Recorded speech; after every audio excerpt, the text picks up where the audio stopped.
పట్టణంలో విద్యార్థులకు భద్రంగా ఉండాలి, భవిష్యత్తులో ఎదగాలి అవగాహన కార్యక్రమంలో మాజీ మంత్రి బీఆర్ఎస్ నేత తన్నీరు హరీష్ రావు పాల్గొన్నారు. ఈ సందర్భంగా ఓ చిన్నారి మాట్లాడుతూ తన తండ్రి చనిపోయినా తల్లి చదివిస్తుందని కంటతడి పెట్టుకుంది. ఇక ఆ చిన్నారి మాటలకు తల్లడిల్లిన ఆయన ఆ పాపను దగ్గరకు పిలిచి ఓదార్చాడు. సదరు చిన్నారితో పాటు హరీష్ రావు కంటతడి పెట్టుకున్నారు.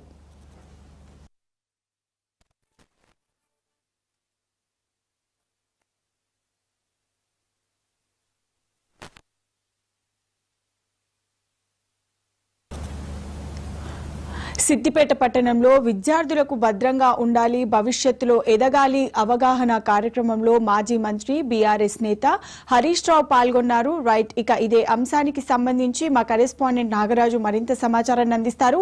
నాగరాజు, చెప్పండి. చిన్నారితో మాట్లాడుతూ తన తండ్రి చనిపోయినా తల్లి చదివిస్తుంది అని కంటతడి పెట్టుకోగానే హరీష్ రావు కూడా చాలా భావోద్వేగానికి గురైనట్టు తెలుస్తోంది. దీనిపై అప్డేట్స్ ఎలా ఉన్నాయి? సిద్దిపేటలో ఒక ప్రైవేట్ స్కూల్ యాజమాన్యాల్లో తలపెట్టిన విద్యార్థులకు అవగాహన కార్యక్రమం, అంటే భవిష్యత్తులో ఎలా ఉండాలి, భవిష్యత్తులో ఎలా ఎదగాలి అనే కాన్సెప్ట్ తో ఒక ప్రైవేట్ స్కూల్ యాజమాన్యాల్లో కార్యక్రమం పెట్టారు. దీనికి ముఖ్య అతిథిగా మాజీ మంత్రి సిద్దిపేట ఎమ్మెల్యే హరీష్ రావు పాల్గొని విద్యార్థులకు దిశాదశ నిర్దేశం చేశారు. ఈ సందర్భంగా హరీష్ రావు మాట్లాడుతూ నేటి భద్రత రేపటి మీ భవిష్యత్తు ఎదుగుదల, విద్యార్థులకు పాఠాలు బోధించడం అంటే కేవలం సబ్జెక్ట్ చెప్పడం కాదు, సబ్జెక్టు మార్కులు మాత్రమే వస్తాయి, దాంతో పాటు జీవిత పాఠాలు కూడా చెప్పాలని పలు విద్యార్థులకు సూచనలు ఇవ్వడం జరిగింది. ఇదే నేపథ్యంలో కొందరు విద్యార్థులు స్టేజ్ పైకి పిలిచి మాట్లాడించడం జరిగింది. కొందరు విద్యార్థులు భవిష్యత్తు ఏ కార్యాచరణ అంటే భవిష్యత్తు ఎలా ఉంటామని కొందరు విద్యార్థులు చెప్పడం సాగింది.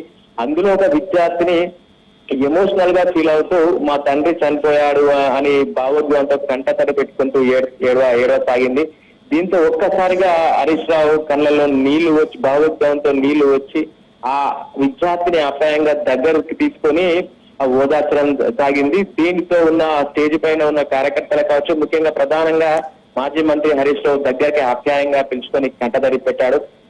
అంటే ఓవరాల్ గా విద్యార్థులు ఎదుగుదల భవిష్యత్ కార్యక్రమాన్ని ఉంచుకొని మాట్లాడగా ఆమె ఒక్కసారిగా మా నాన్న చనిపోయాడు, మా ఆర్థిక పరిస్థితి ఇలా ఉంది అని చెప్పడంతో భావోద్వేగానికి లోనయ్యి హరీష్ రావు ఒక్కసారిగా దగ్గరికి తీసుకొని ఆప్యాయంగా ఏడవకమ్మాని తుడిచిపెట్టడం జరిగింది. దీంతో ఒకసారిగా విద్యార్థులు మాత్రం ఒక బాధలో అక్కడ ఉన్న స్థానికులంతా హరీష్ రావు కంటతడి పెట్టగానే అందరూ హరీష్ రావుతో పాటు అందరు ఉన్న స్టేజ్ మీద ఉన్న వాళ్ళు కూడా భావోద్వేగానికి లోనైన పరిస్థితి జరిగింది బయట. Right, thanks for the updates Nagaraju.